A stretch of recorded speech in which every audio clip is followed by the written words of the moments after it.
संसार के दुखों के कारण की श्रृंखला में पिछले समय तनाव की बात आई थी। जीव नकारात्मक सोच एवं बाल्यकाल की भाई की, बहन की, माता पिता की, किसी की भी एक मनोरंजन की बात को भी सीरियस लेके उसके दिमाग में घर कर जाती है कि अरे इनने हमें प्यार नहीं किया, बचपन में हमारे साथ ऐसा करते थे, हमें अपना नहीं मानते।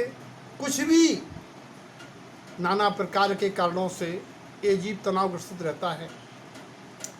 आज बात है उस तनाव से मुक्ति की बात। सबसे पहली बात सकारात्मक सोच और यथार्थता का बोध कि जिस बात को लेकर जो टेंशन हो रहा है वो पदार्थ या व्यक्ति मेरा कौन है, कब तक है, कहाँ तक है, और अगर मैं कुछ ऐसा वैसा करूँगा इन सुसाइड वगैरह है तो मेरे औलाद का क्या होगा, मेरी आत्मा का क्या होगा। आपको याद दिला दें, जिनवाणी में आया जिन प्रियो न दृश्यते तद पिशाच। आत्महत्या करने वाले जीव पिशाच नाम के व्यंतर पर्यायों को पाते हैं। कितने भवों तक जीवों से बदला लेने मारने के भाव से बार बार दुर्गतियों को पाते हैं। और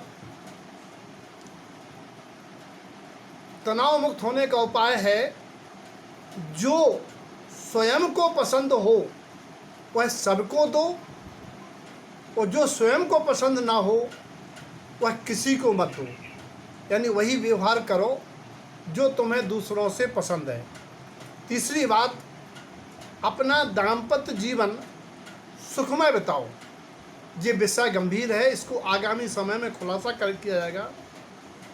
अतीत की छोटी छोटी बातों को जो परेशान करती हैं उन्हें मनोरंजन की बातें या मजाक में लेकर के भूल जाओ।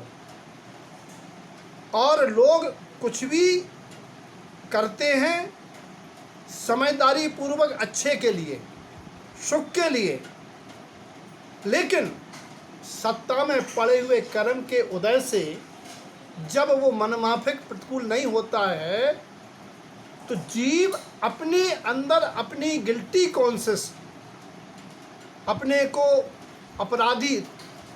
अपराध बोध जागृत करके परेशान रहता है। ये भी एक टेंशन का कारण है। जीव को ज्ञान नहीं है कि वस्तु स्वरूप क्या है। वास्तविकता ये है कि ये मैं जीव या जीव अनंत काल की यात्रा में अनंत प्रकार के कर्मों का बंद करके एक दूसरे से बैर आदि बांध के साथ साथ जन्म मिलता है, और वो कर्म के उदय रूप ऐसी परिस्थितियाँ बनती हैं। जीव सोचता है मैंने तो बड़ा विश्वास किया था, ये मेरा पति के उसके साथ गलत संबंध है, पति सोचता है पत्नी के गलत संबंध है। अरे ये सब निराधार बातें शक की बुनियाद पर अपना जीवन खराब करने से, तनावग्रस्त रहने से अच्छा है कि इन बातों को भूल जाओ, क्योंकि ये दुर्लभ मनुष्य भाव गारंटी नहीं फिर मिलेगा। वैसे तो जिनवाणी कहती हैं परिस्थितियों के सामने समर्पण कर दो कि सब ठीक हो जाएगा, समय आने पर सारे घावों की मरहम भर जाएगी। और वैसे तो हमारे गुरुजी ने 3 बातें बताई कि यह भी चला जाएगा। जीव को प्रति समय विचार करना चाहिए, जो भी वर्तमान की परिस्थिति है ये भी नहीं रहेगी। अगली बात है, होने वाले को टाला नहीं जा सकता और ना होने वाले को किया नहीं जा सकता। ऐसे कैप्सूल हैं, ऐसी औषधि है जो जीव को तनाव मुक्त कर सकती है। एक सूत्र और हम बताना चाह रहे, गनीमत है, बस इतना याद रखो, गनीमत है।